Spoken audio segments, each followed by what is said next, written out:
High all, বিদেশি জীবনযাত্রায় প্রীতিলেখা চলে এসেছে এক নতুন ভিডিও নিয়ে। ক্যালিফোর্নিয়া লস অ্যাঞ্জেলস পার্ট 2 সেকেন্ডে আমরা চলে গেছিলাম হলিউড, বেভারলি হিলস আর স্টারদের বাড়ি দেখতে।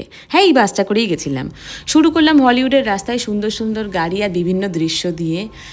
এই যেমন দুটো মানুষ স্পাইডারম্যানের জামা পরে অ্যাক্ট করছে, দোকানের উপরে একটা ডাইনোসর চশমা পরে তা বসে আছে, বিভিন্ন রং বেরঙের দোকান, লাইটিং। একটা সময় সত্যি মনে হচ্ছিল যেন নিজেই একটা ইংলিশ সিনেমার ভেতরে চলে গেছি হঠাৎ করে। কোথাও কোথাও ছোটোখাটো এক একটা স্টার্স দেখতে পাচ্ছিলাম, বিভিন্ন সিরিয়াল, ছোটোখাটো মুভির পুরনো স্টার্স।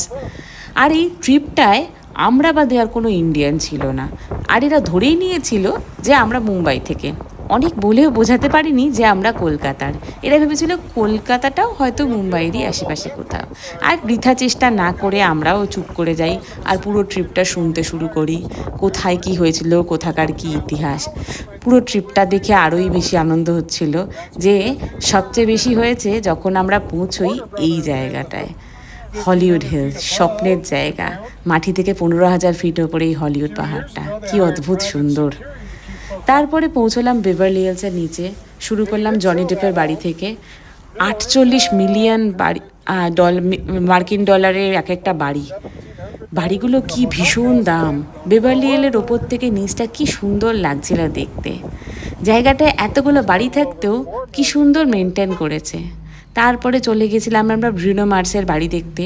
সেটাও নেহাতি কম নয়, 38 মিলিয়ন ডলারের এক একটা বাড়ি। এই জায়গাটা শুধুমাত্র পশ লোক দিয়েই ভর্তি। তারপরে দেখতে পারলাম আমার প্রিয় স্টারের বাড়ি, শাহরুখ খানের বাড়ি, যেটা শাহরুখ খান তার ছেলে যখন আমেরিকা এসেছিল তখন কিনেছিল। তবে এটাও তো দাম নয়, 5 মিলিয়ন ডলার। যাই হোক, প্রিয় স্টারের বাড়ি দেখতে কার না ভালো লাগে। মুম্বাইয়ে গিয়ে লোকে সবাই লান দিয়ে দেখে, আমি এলেতে দেখলাম।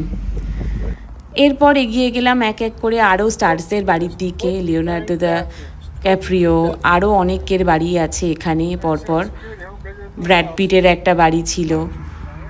একটা সময় এই এরিয়ারই কাছে ওয়াইল্ড ফায়ার হয়েছিল, আমরা সবাই জানি। সত্যি অনেক স্টারের অনেক ক্ষতি হয়েছে, অনেক বাড়ি জ্বলে গেছে, নষ্ট হয়েছে। তবু জায়গাটা কি গ্রিন রেখেছে দেখুন। কোনো বাড়িতে গাছগাছালি নেই এরকম নেই। পুরো পাহাড়টা এত সবুজ করে রেখেছে না, বাড়িঘর থাকা সত্ত্বেও জায়গাটা অদ্ভুত চোখ জোড়ানো জায়গা।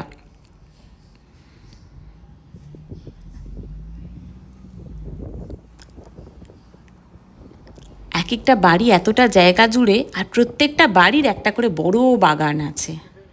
এরপরে পৌঁছলাম বেভারলি হিলসের ওপরে। তারপরে নিচে এসে দেখি এই ভদ্রলোক স্কাল্পচার বানাচ্ছে ছবি দেখে অন স্পট। কি বিভৎস প্রতিভা, সত্যি দাঁড়িয়ে খানিকক্ষণ দেখতে হয়। এরপরে আমরা টুক করে চলে গেলাম সান্টা মনিকা। সময় ছিল হাতে, আর নষ্ট না করে টুক করে ঘুরে এলাম সান্টা মনিকা বিচ। সময়টা ছিল 4 জুলাই, মানে আমেরিকার ইন্ডিপেন্ডেন্স ডের একদিন আগে ছিল, এটাতে 3 জুলাই। তাই জায়গাটায় যথেষ্ট ভিড় ছিল, সবাই এই সময় ছুটি কাটাতে চলে এসছে। আমরাও এর ফাঁকে ঢুকে গেলাম সবার সঙ্গে গা ভাসিয়ে।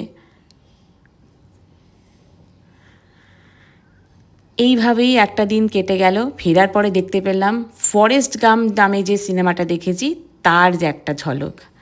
আজকের ভিডিও এই অবধি, আবার আসবো নতুন ভিডিও নিয়ে। টাটা।